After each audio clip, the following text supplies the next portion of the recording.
Ya, Assalamualaikum warahmatullahi wabarakatuh. Selamat pagi semuanya. Selamat datang kembali di kelas SA.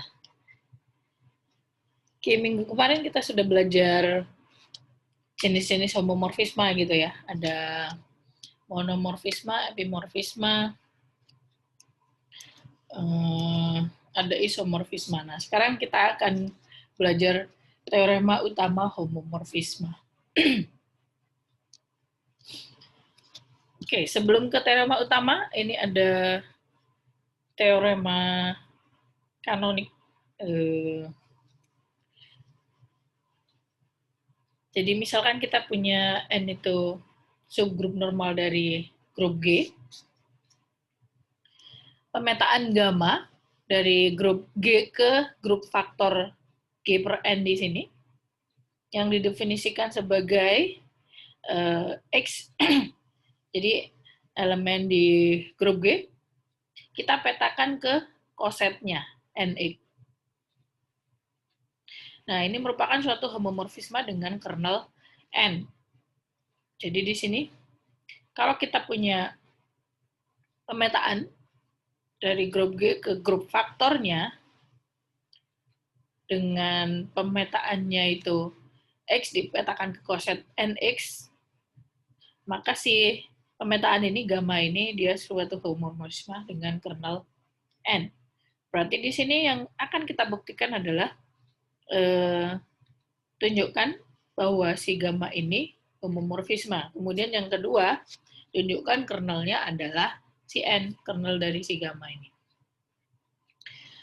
Berarti yang pertama, kalau kita mau buktikan si gamma ini homomorfisme, berarti kan kita ambil sebarang dua elemen di G, gitu ya, di sini X dan Y. Nah, kita akan tunjukkan apakah gamma XY, hasil operasi X dengan Y ini, akan sama dengan peta X dioperasikan dengan peta Y. Nah, kita cek di sini gamma XY. Tadi pengaitannya, definisi pengaitannya adalah X dibawa ke kosetnya NX. Berarti kalau kita punya XY, berarti kita petakan ke koset NXY. Nah, kemarin kita sudah belajar operasi pada koset. Kalau kita punya NXY, ini akan sama dengan NX, NY gitu ya. Koset X dioperasikan dengan koset Y. Sehingga di sini kita punya NX adalah tidak lain peta dari X, sedangkan NY itu peta dari si Y-nya. Sehingga di sini kita sudah menunjukkan bahwa gamma adalah suatu homomorfisme. Kemudian kita mau cari kernelnya. Apakah kernelnya sama dengan N? Harusnya ya. Jadi di sini kalian harus ingat sifat subgrup kesamaan koset. Kalau kita punya koset NX sama dengan N, ini maka kita punya X-nya di N gitu ya. Jadi X itu anggota si N. Nah, di sini kernel, definisinya kernel adalah elemen di grup kodomen yang dipetakan ke elemen identitas di grup kodomennya. Nah, di sini kita punya grup faktor, grup kodomen. Kalau kita punya grup faktor kemarin, elemen identitasnya siapa? Yaitu siapa, Rek? Elemen identitas di grup faktor G per N. Siapa dia?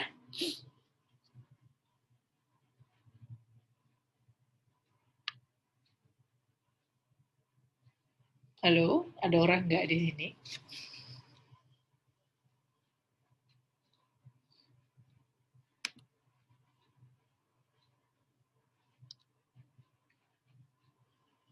Levi Triana, ada nggak anaknya? Ada, Bu. Oke, apa elemen identitas di grup faktor G per N?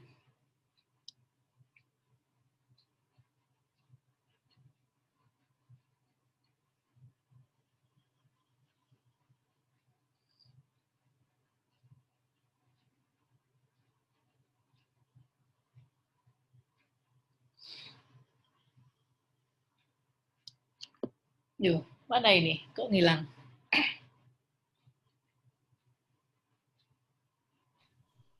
Saya mau bantu jawab ya, Bu. Kecil karya apa? Siapa yang jawab tadi? Saya Bu Karina. Apa elemen identitas di grup faktor G per N? N. N. Jadi di sini kita punya kernel adalah elemen di grup G yang dipetakan ke N. Kenapa N? Karena N adalah elemen identitas di grup faktor G per N ini. Jadi kernel kan elemen di grup domain yang dipetakan ke elemen identitas grup kodomain. Sehingga di sini kita punya definisi kernelnya untuk kasus ini adalah kernel dari gamma adalah X anggota G yang dipetakan ke N. Nah, kita punya definisinya gamma X dipetakan ke NX gitu ya. Jadi di sini NX sama dengan N. Tadi kita punya sifat yang atas ini. Berarti di sini tidak lain X anggota N. Jadi di sini X anggota B dan X anggota N, berarti N itu kan subgrup normal dari G, otomatis ya dia sama dengan dirinya sendiri, si N itu sendiri. Nah, kita sudah menunjukkan si gamma ini homomorfisme dengan kernel N.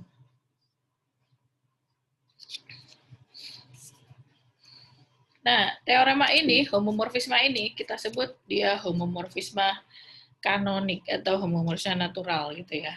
Jadi kalau kita punya sebarang subgrup normal dari suatu grup, maka kita bisa bentuk suatu grup faktor.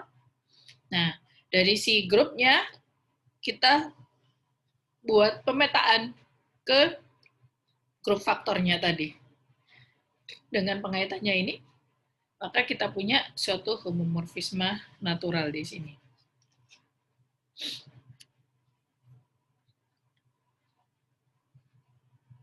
Oke, selanjutnya kita ke teorema utama kalau kita sudah tahu homomorfisme natural. Jadi teorema utama ini bunyinya isinya lumayan panjang gitu ya. Jadi kita punya dua buah grup G dan G aksen. Kemudian kita punya F itu suatu homomorfisme dari ke G aksen. Dengan aturan dengan kernelnya adalah K. Nah, kalau kita punya kernel itu kan subgrup normal sifatnya kemarin. Nah, kalau dia subgrup normal, maka kita bisa bentuk suatu grup faktor gitu ya. Jadi kita punya grup faktor G per K di sini. Nah, kita buat pemetaan di sini. Pemetaan C. Jadi kita punya grup faktor G per K ke image F. Image F ini kan dia subgrup. Kalau subgrup kan berarti memenuhi semua aksioma grup. Sehingga di sini kita bisa buat pengaitan antar grup faktor G per K ke image F. Dengan pengaitannya, definisinya adalah KA, koset KA ini dipetakan ke FA. F-nya tadi suatu homomorfisme gitu ya.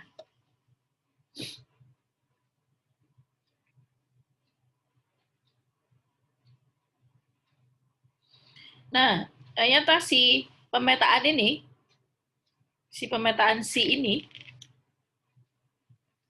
dia bersifat isomorfisme, artinya dia monomorfisme dan epimorfisme. Lebih jauh, kita punya pemetaan lain, gamma, G ke G per K, grup faktornya, merupakan homomorfisme. Dengan pemetaannya adalah A dipetakan ke koset KA.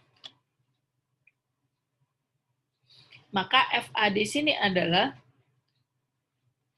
si komposisi gamma. Jadi di sini kalau di aljabar ini artinya operasinya bukan kali ya, tapi komposisi fungsi di sini.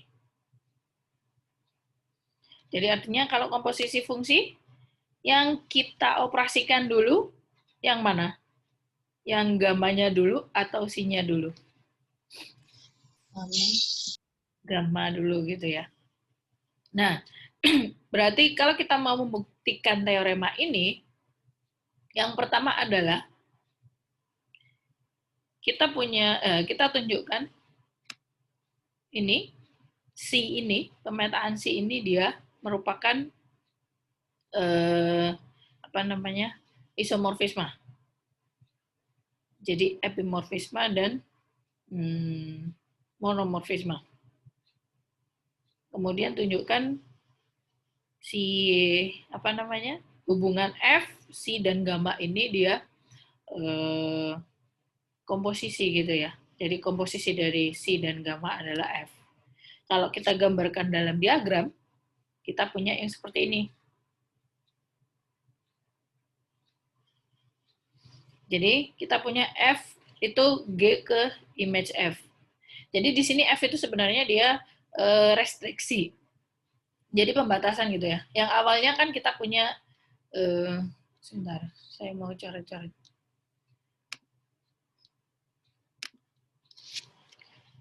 Kan sebenarnya kita punya F itu dari G ke G aksen adalah homomorfisme gitu ya. Nah, kalau homomorfisme kan dia sifatnya umum.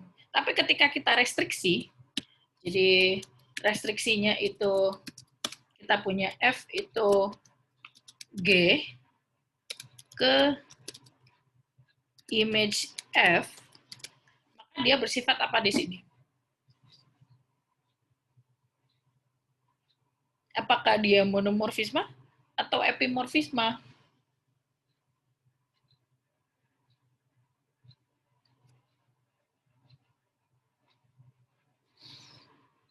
Apa jawabannya, Rek? Kalau kita punya image F artinya semua elemen di sini pasti punya apa? Kalau kita ambil sebarang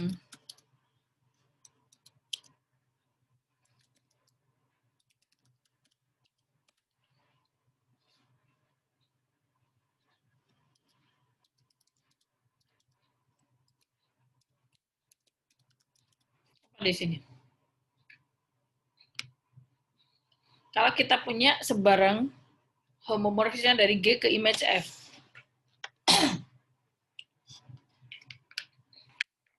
dia bersifat apa homomorfismenya? Monomorfisme atau epimorfisme? Atau keduanya?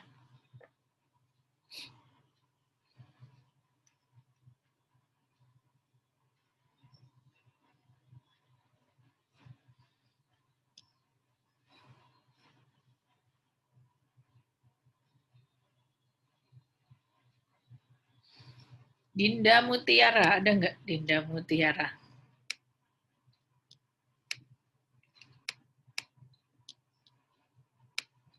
Halo Dinda, hilang anaknya. Iya, Bu. Apa di sini jenis homomorfismenya? Kalau kita punya F homomorfisme dari G ke G aksen, kemudian F-nya kita restriksi dari G ke image F saja. Jadi kodomennya image F. Apa yang terjadi F ini? Dia termasuk homomorfisme apa di sini?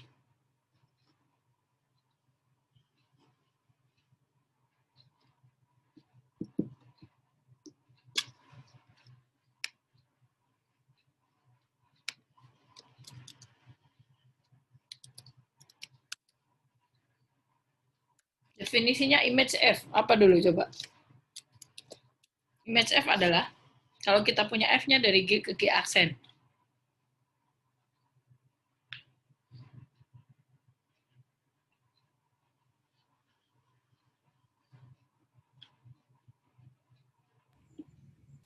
G aksen. Apa? Definisi image F. G aksen. G aksen. Kenapa G aksen dia image F? Dari mana? Kan kita tahu hanya F-nya G ke G aksen itu homomorfisme. Saya tanya definisi image F. Kalau kita punya F-nya dari G ke G aksen. Apa sih elemen image F di sini?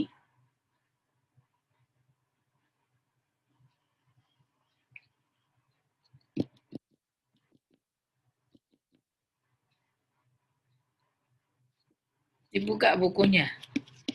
Image F itu apa? Definisinya. Yang kemarin dengan kernel. Di slide yang image ini. T elemen G aksen. B elemen G aksen. Di mana B sama dengan B sama dengan F X F A mungkin. Oke, apa? Dengan A elemen G. Oke, nah sehingga di sini kalau kita ambil sebarang elemen di image F, apa artinya? B di G aksen. B sama dengan FA, dengan A di G, atau elemen G. Berarti kalau kita ambil sebarang T di image F, maka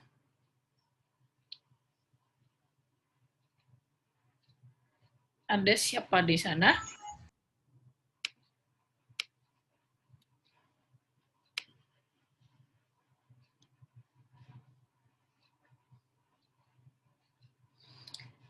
Arika Anissa ada. Kayaknya enak gini ya. Jadi kalian nggak bisa ninggalkan kelas. Meskipun nggak tayang video. Oke, Arika, ada Arika?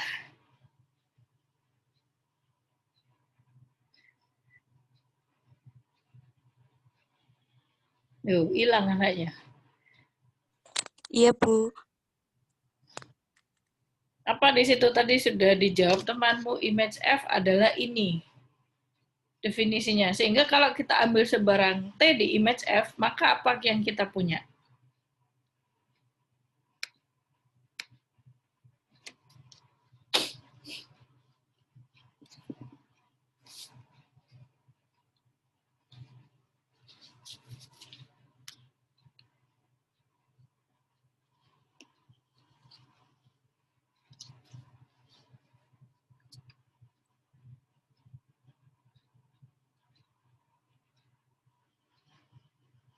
Yuh, diem.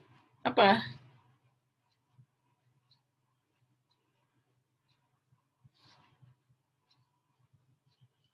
Oke, yang lain ada yang bisa jawab?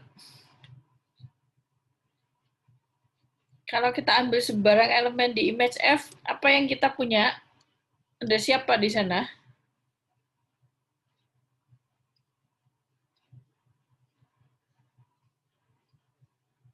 Ada itu, pasti ada kawannya di G.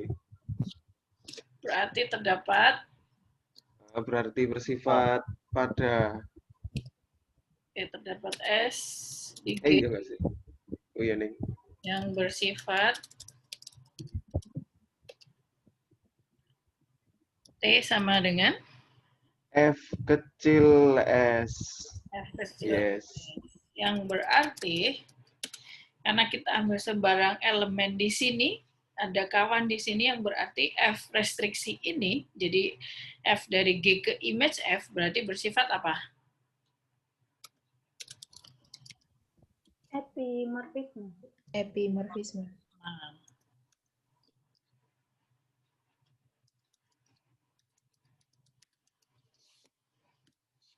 Oke, jadi di sini kalau kita restriksi dari G ke image F, si F-nya ini bersifat epimorfisme.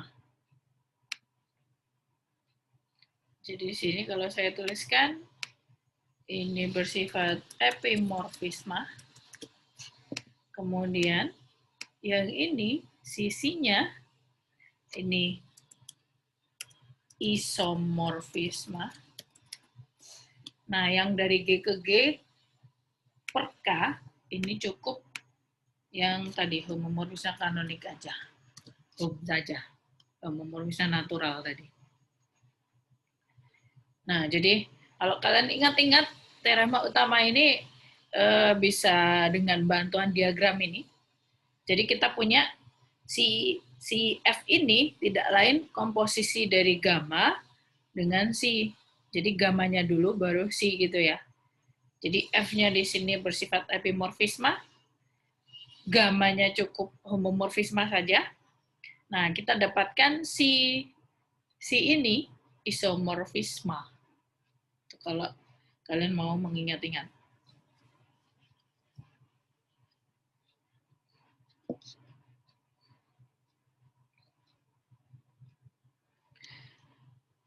Oke, berikutnya ke buktinya. Jadi sebelum ke bukti tadi memang sengaja saya tunjukkan diagramnya dulu untuk mengingat-ingat teorema utama ini apa sih kok panjang sekali.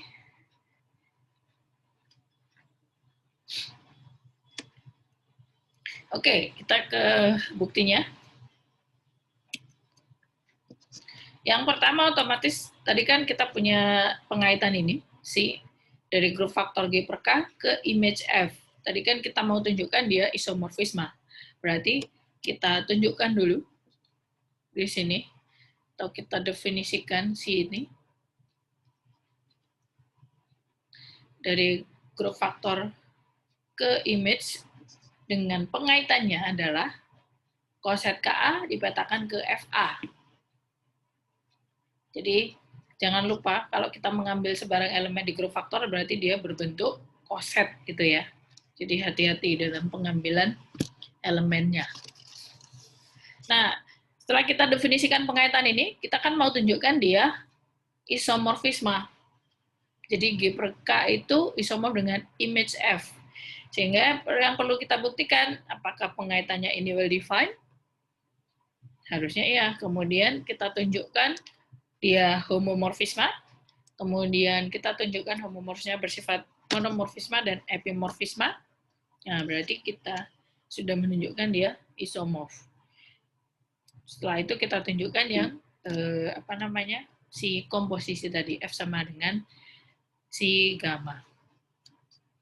Oke, yang pertama akan ditunjukkan bahwa si merupakan fungsi atau yang well defined tadi. Jadi kita punya, kalau kita mau menunjukkan fungsi bisa dengan cara ini. Kita ambil sebarang dua elemen di grup domain gitu ya. Yang sama, maka kita tunjukkan petanya dia sama. Jadi di sini kita ambil sebarang dua koset, KA sama dengan KB. Maka kita punya, nanti kita tunjukkan si KA sama dengan si KB. Peta dari KA sama dengan peta dari KB. Atau dengan kata lain di sini, FA sama dengan FB. Jadi kita punya ini, kita mau tunjukkan ini. Nah, kalau kita punya kesamaan dua koset, apa kemarin kalau kita punya koset HA sama dengan HB, jika dan hanya jika? Kalau nggak ada yang nyaut, saya panggil. Bu nggak hafal, Bu. Buka buku dulu. Ya ampun. Mentang-mentang materi sebelum UTS ya, jadi dilupakan. Jadi kalau kita punya koset HA sama dengan HB, itu kita punya apa?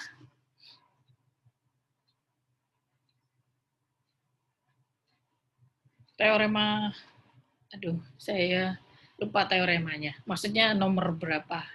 Intinya di bab koset. KA sama dengan KB, berarti kita punya A inverse A dikali B inverse sama dengan anggota K. Oke, jadi di sini kalau kita punya KA sama dengan KB, maka kita punya AB inverse elemen K. Nah, artinya apa kalau AB inverse elemen K? Berarti AB inverse itu sama dengan suatu elemen di K. Jadi di sini, kemarin kita juga sudah bahas, artinya di sini AB inverse sama dengan K1, gitu ya.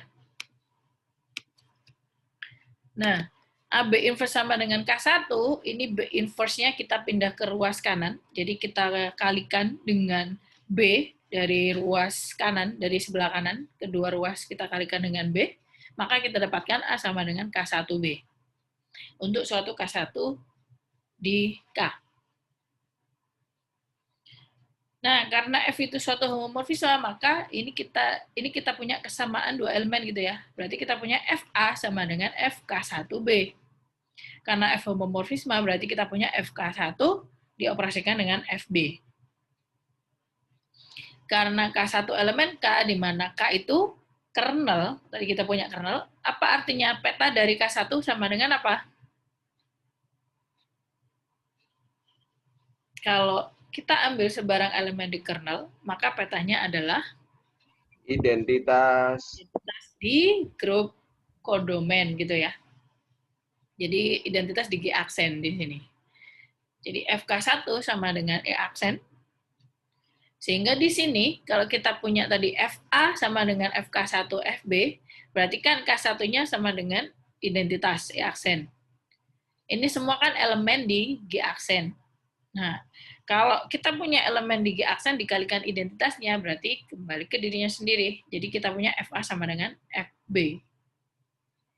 Karena kita dapatkan FA sama dengan FB, tujuan kita sudah selesai.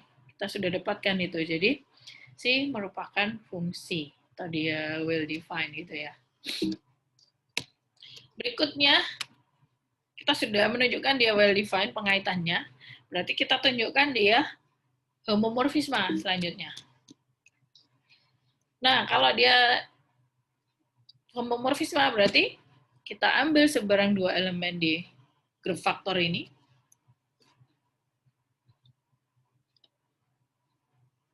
Kita tunjukkan peta dari KA, KB adalah tidak lain si KA dioperasikan dengan si KB. Nah, di sini berarti kan peta dari KA, KB, kita punya operasi di koset kemarin. Kalau kita punya KA, KB ini sama dengan KAB. Nah, KAB tidak lain adalah FAB dari definisi ini tadi.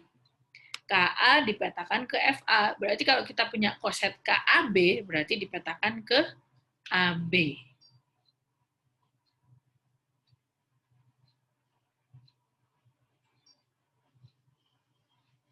Nah, kemudian dari sini, karena F itu tadi homomorfisme, berarti ini sama dengan FAFB.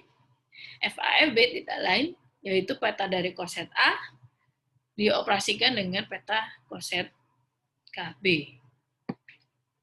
Jadi, kita sudah menunjukkan dia homomorfisme. Berikutnya kita tunjukkan dia epimorfisme. Berarti kita ambil sebarang di sini, kita cari kawannya ini siapa di sini. Jadi di sini ketika kita ambil sebarang X di image, tadi yang sudah saya tanya, maka ada elemen di G gitu ya. Karena F tadi kan pemetaan atau homomorfisme dari G ke G aksen. Jadi kalau kita ambil sebarang elemen di image F, artinya ya ada elemen di G sehingga X sama dengan FA. Nah, ternyata FA tadi berdasarkan definisi ini kan kita punya si KA. Artinya berarti kan ada KA di sini, ada koset KA. Karena ada koset KA yang dia elemennya dari grup faktor ini, berarti kan dia menunjukkan bahwa si ini bersifat epimorfisme. Oke, saya ulangi lagi. Ketika kita ambil sebarang image elemen di image F, jadi di sini kita ambil X, ternyata kita dapatkan koset KA di sini. Koset KA itu elemen si G per K. Sehingga si ini dia pemetaan atau homomorfisme yang bersifat surjektif. Dengan kata lain dia epimorfisme. Kemudian akan ditunjukkan si ini monomorfisma. Kalau monomorfisma berarti diambil dua elemen di sini yang petanya sama. Jadi kita ambil sebarang dua elemen di grup faktor. Jadi kalau kita ambil elemen di grup faktor pasti dia berbentuk koset. Jadi diambil sebarang koset KAKB di grup faktor yang petanya sama, nanti kita akan tunjukkan bahwa apa ya? Kalau monomorfisme satu-satu. Jadi kalau dia petanya sama, tunjukkan. Tujuan kita adalah mau menunjukkan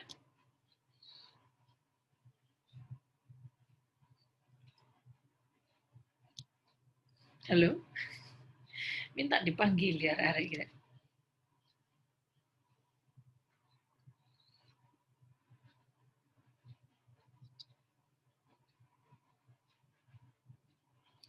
Liswatin. Mana Liswatin? Iya, Bu. Oke, kalau kita mau menunjukkan homomorfisme bersifat injektif, nah di sini tujuan kita adalah menunjukkan si itu monomorfisme. Kita punya si KA sama dengan si KB. Tujuan akhir kita apa di sini? Agar si ini bersifat monomorfisme.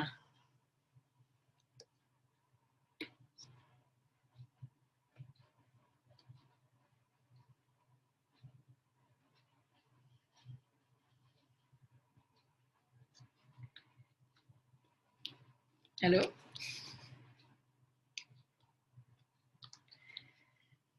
Kok muncul absen toh?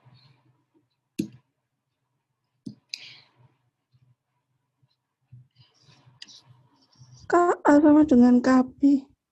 KA sama dengan KB. Oke, jadi tujuan akhir kita adalah kalau kita mau menunjukkan si itu monomorfisme, jadi kita punya si KA sama dengan si KB, berarti tujuan akhir kita tunjukkan KA sama dengan KB. Nah, di sini kita punya kesamaan ini dengan kata lain. Tadi kan pemetaannya hasilnya ini, berarti kita punya FA sama dengan FB.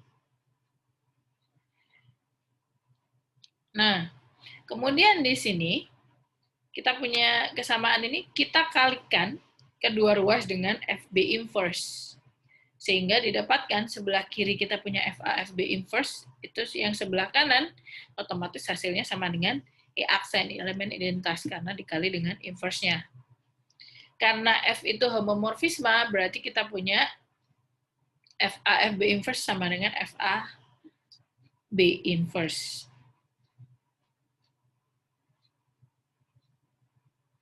Nah, jadi kita punya di sini FAB inverse sama dengan E aksen.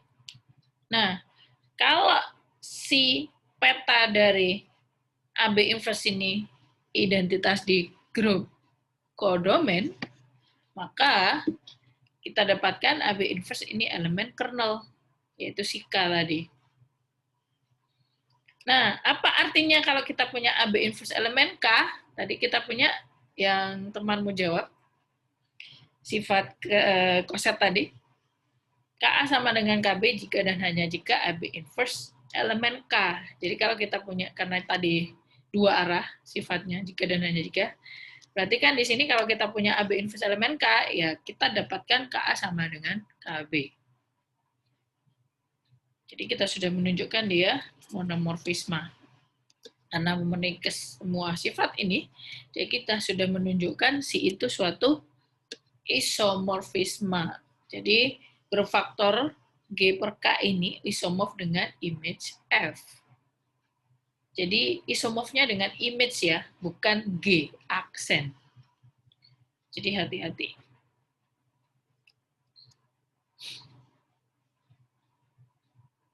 Nah, ini menunjukkan sinya isomorfisme. Berarti yang berikutnya masih satu lagi yang perlu kita tunjukkan, yaitu hubungan F dengan C dan gamma tadi.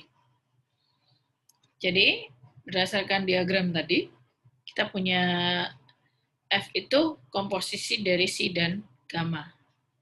Ya, ambil aja di sini A elemen G, maka kita punya Si gamma ini, berarti kan kita punya Si dari gamma A. Gamma A tadi tidak lain Ka gitu ya. Jadi gamma tadi kan homomorfisme kanonik tadi, dari G ke grup faktor G per K. Jadi kita punya A dipetakan ke koset Ka.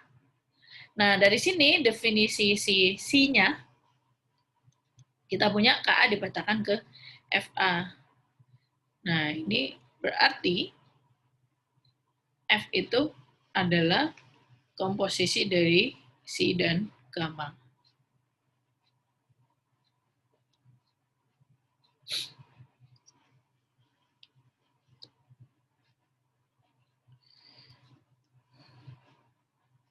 Nah, dari sini kita punya akibatnya, akibat dari teorema ini. Yang pertama adalah, jika F itu suatu epimorfisme dari grup G ke grup G aksen dengan kernel K, maka G per K, ini grup faktor ini isomorf dengan G aksen. Jadi, tadi yang saya bilang, yang kita punya di sini kan hanya image. Sehingga si F-nya tadi epimorfisme kalau direstriksi. Sehingga kalau secara umum di sini, kalau kita punya F itu suatu epimorfisme dari G ke G aksen, jadi si G aksen tadi menggantikan si image tadi. Karena di sini, kalau F itu suatu epimorfisme, kan maknanya si image F itu kan tidak lain sama dengan G aksen. Nah, jadi tinggal ganti aja. Yang tadi grup faktor isomorf dengan image, ya berarti di sini karena F-nya epim, berarti si grup faktor ini isomorf dengan G aksen. Akibat kedua,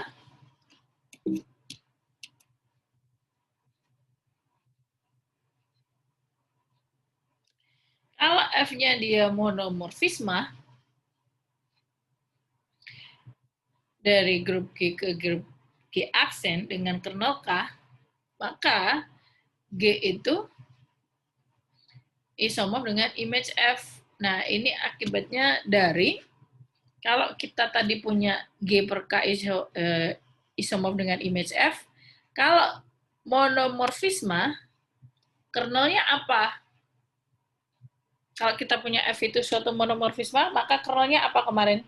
Identitas. Identitas. Nah, kalau elemennya hanya identitas saja si K, jadi G per K kemarin, kalau K-nya hanya elemen identitas, maka dia akan sama dengan si G itu sendiri kan. Nah, karena di sini G per K itu sama dengan si G, ya berarti dia si G ini isomorf dengan si image. Jadi, kalian bisa pakai akibat ini untuk menunjukkan isomorfisme. Kalau kamu punya F-nya tadi epim, berarti yang isomorf adalah G per K itu isomorf dengan G aksen.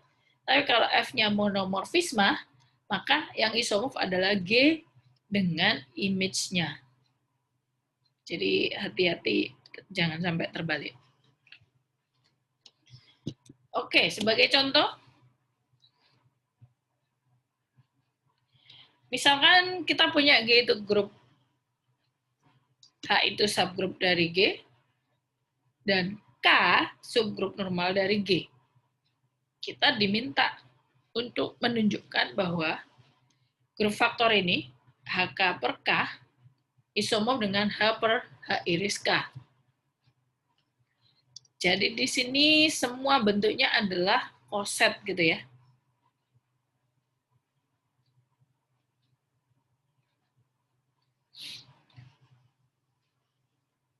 Jadi di sini yang pertama, kalian harus bentuk suatu pengaitan.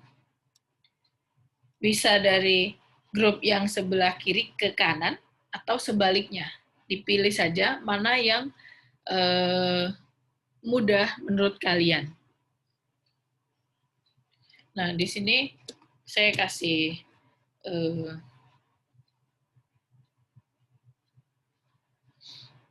hint.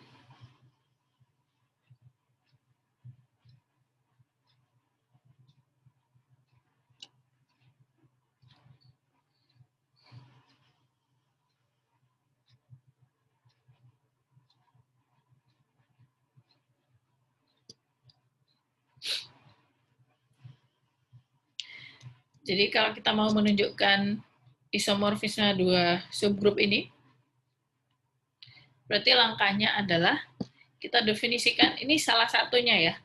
Saya definisikan F ini dari H ke HK per K. Kemudian di sini pengaitannya adalah ini. Tunjukkan bahwa F itu epimorfisme dengan kernel H iris K.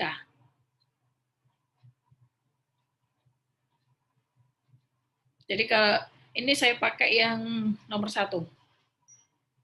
Jadi kalau kalian membayangkan di sini berarti saya punya, kalau membayangkan yang HK per K isomorf dengan H per H iris K.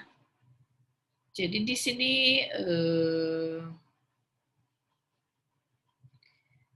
si H iris K ini, bayangkan si K-nya, gitu ya. G-nya adalah si, apa di sini, Rek?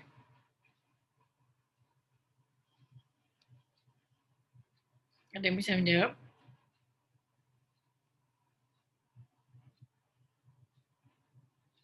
Saya punya ini, saya punya pengaitannya ini.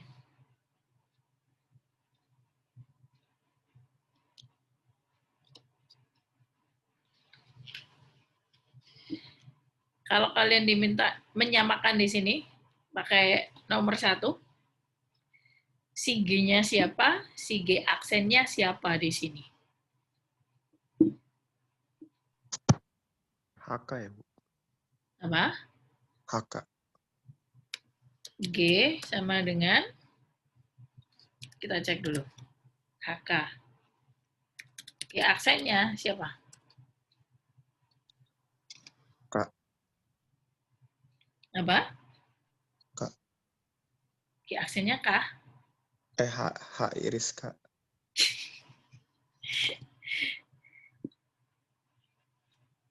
Oke, paling gampang di sini K-nya siapa dulu? Kan artinya di sini kalau F suatu epimorfisme dari grup G ke G aksen, kan berarti di sini kita sudah jelas tahu di sini F dari G ke G aksen. Berarti G-nya siapa di sini?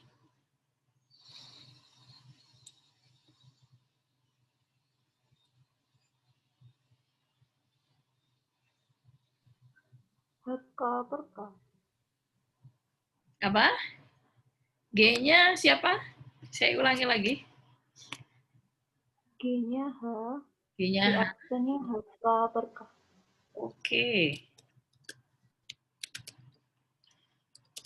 Kernelnya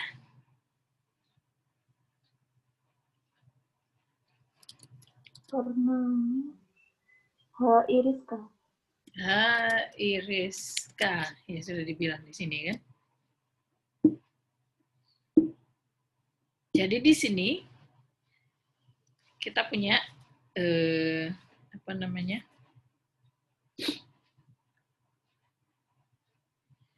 Ini tunjukkan dia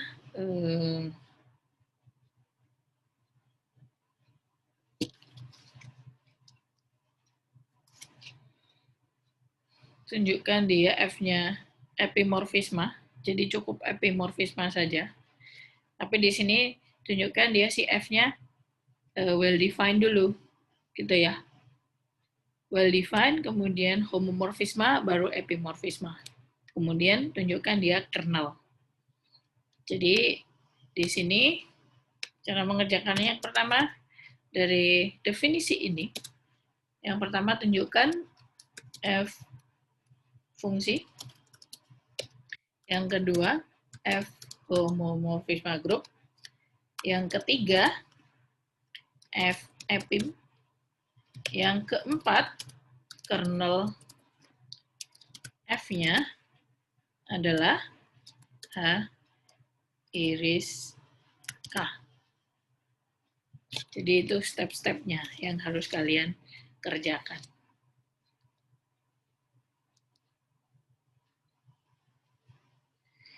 Oke, karena waktunya sudah habis, ini tugas hari ini ya. Ini, oke, saya kasih deadline-nya agak lama deh, nanti malam aja. Karena kalian kan masih ada kuliah di sini. Jadi besok akan kita bahas contoh ini, silakan dikerjakan dulu. Contoh ini kita akan bahas besok. Ada pertanyaan sampai sini?